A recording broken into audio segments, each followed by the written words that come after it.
Everyone, আজি আমি আহিছোঁ যোৰহাটত থকা মইনাপৰীয়া নামঘৰলৈ। আহকচোন নামঘৰ দৰ্শন কৰোঁ। মইনাপৰীয়া নামঘৰত সোমোৱা বাটত এইখন প্ৰৱেশ তোৰণ।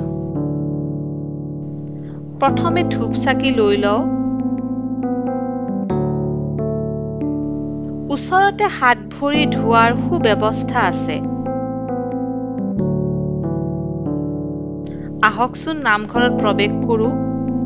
এই নামঘৰলৈ আহিলে আমাৰ পৰম্পৰাগত সাজ পোছাক পিন্ধি আহিব লাগে। মোৰ লগত মোৰ হাজবেণ্ডো আহিছে। তেখেতে জিন্স পিন্ধি অহাৰ বাবে ভিতৰত প্ৰৱেশ কৰিব নোৱাৰিলে।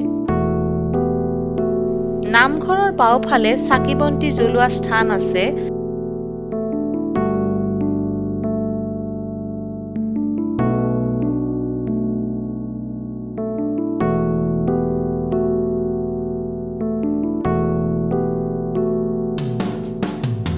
চাকি বন্তি জ্বলাই প্ৰভুক এটা সেৱা কৰি লওঁ।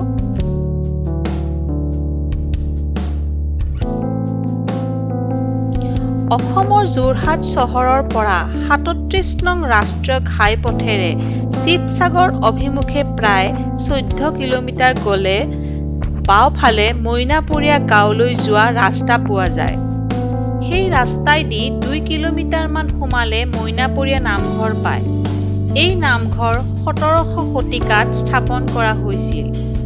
প্ৰবাদ মতে লখিমপুৰৰ মইন নদীৰ পাৰৰ পৰা কেইঘৰমান পৰিয়াল উঠি আহি এই অঞ্চলত বসবাস কৰিবলৈ লয়।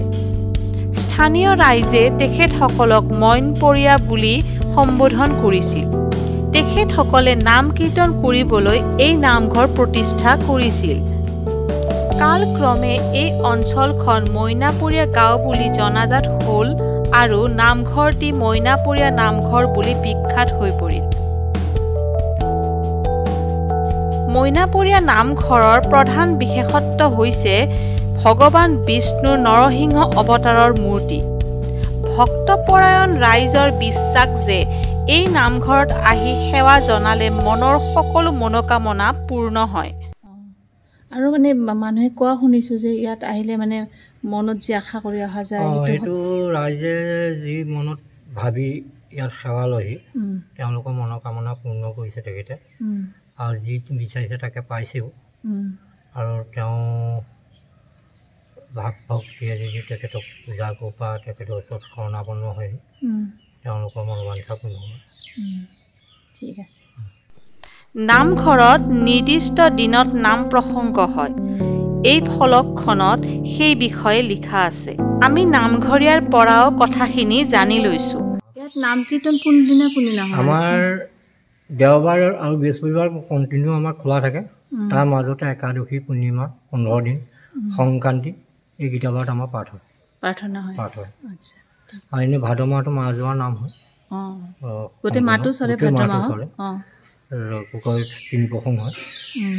আমাৰ এই পুৰণি ৰাইজৰ কাৰণে এইটো সুবিধা কৰি দিয়া হৈছে। ঠিক আছে। এয়া চাওক, নামঘৰৰ কাৰ্যালয়টো সোঁফালে আছে। আজিলৈ আহোঁ মহাপুৰুষ শংকৰদেৱ আৰু মাধৱদেৱে সৃষ্টি কৰা সত্ৰ আৰু নামঘৰৰ অন্যতম নিদৰ্শন মইনাপৰীয়া নামঘৰ। যোৰহাট আহিলে এই নামঘৰ এবাৰ দৰ্শন কৰি যাবচোন।